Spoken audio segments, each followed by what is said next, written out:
Bapak Ibu yang terkasih di dalam Tuhan, selamat pagi.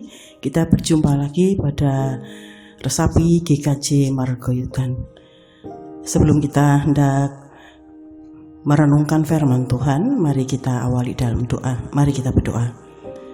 Kami mengucap syukur Tuhan ketika sepanjang malam kami boleh beristirahat, dan pagi ini Engkau telah berarti kami hari baru untuk bangun dengan tubuh jasmani yang sehat dan kuat. Semua karena anugerah-Mu. Dan sebelum kami melakukan aktivitas kami, Bapa, kami hendak mendengarkan firman-Mu. Mari Bapa, Engkau yang akan memberkati kami, Roh Kudus, Engkau mengurapi setiap kami, jemaat-Mu yang mendengarkannya, sehingga kami mampu mengerti akan kehendak-Mu melalui firman-Mu. Mari Bapa, berfirmanlah karena kami siap untuk mendengarkannya. Di dalam Yesus Kristus kami berdoa dan mengucap syukur. Amin. Bapak Ibu Saudara yang terkasih di dalam Tuhan, bacaan pada pagi hari ini diambil dari Mazmur 50 ayat yang ke-15 yang demikian firman-Nya. Berserulah kepadaku pada waktu kesesakan, aku akan meluputkan engkau dan engkau akan memuliakan aku. Demikian firman Tuhan. Bapak Ibu Saudara yang terkasih, setiap orang tentu saja mengharapkan pertolongan yang datang tepat pada waktunya. Jadi yang kita inginkan instan, tidak pakai menunggu lama. Bukan pertolongan yang datangnya terlambat. Bagaimana jika pertolongan yang ditunggu-tunggu datangnya sangat terlambat? Pastinya respon kita akan jengkel, kecewa, bersungut-sungut, dan akhirnya akan menyimpan kepahitan yang dalam. Bahkan barangkali akan meninggalkan Tuhan. Saudara yang terkasih, ada kalanya Tuhan mengizinkan pertolongan itu datang terlambat, karena Tuhan memiliki tujuan dan rencana yang indah di balik keterlambatan tersebut. Ketika tertimpa masalah, ada banyak dari kita yang tidak langsung datang kepada Tuhan, tetapi masih mencoba mengatasi masalah itu dengan kekuatan sendiri. Bahkan tidak jarang tergoda untuk mencari pertolongan instan kepada dunia. Nanti kalau sudah mentok baru kita lari kepada Tuhan. Jadi seolah-olah Tuhan adalah ban serep di dalam mobil kita. Hari ini Tuhan sedang mengingatkan kita bahwa pertolongan kita hanya ada dalam kasih karunia Tuhan.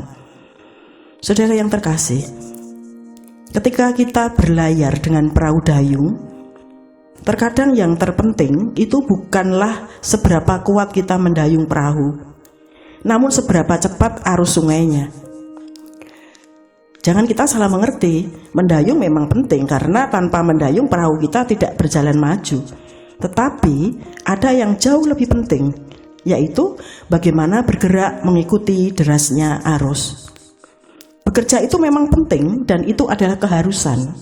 Namun hendaknya kita jangan lupa bahwa bekerja saja tidak cukup. Kita butuh kekuatan arus. Itulah yang disebut kasih karunia Tuhan.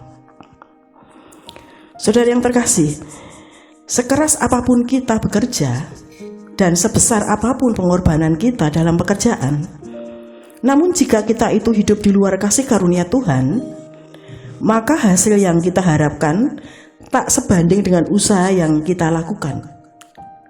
Jadi selain kita bekerja atau berusaha, kita juga perlu kasih karunia Tuhan di dalam pekerjaan atau di dalam mengatasi masalah kita.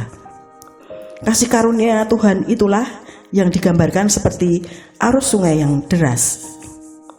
Kita tetap mendayung, namun seberapa cepat laju kita justru ditentukan oleh seberapa cepat arus sungainya, bukan seberapa kuat kita mendayung.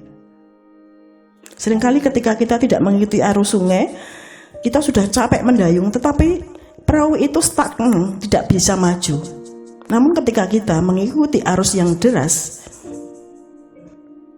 maka ketika kita mendayung kita tidak membutuhkan tenaga banyak, namun perahu ini akan maju dengan pesat.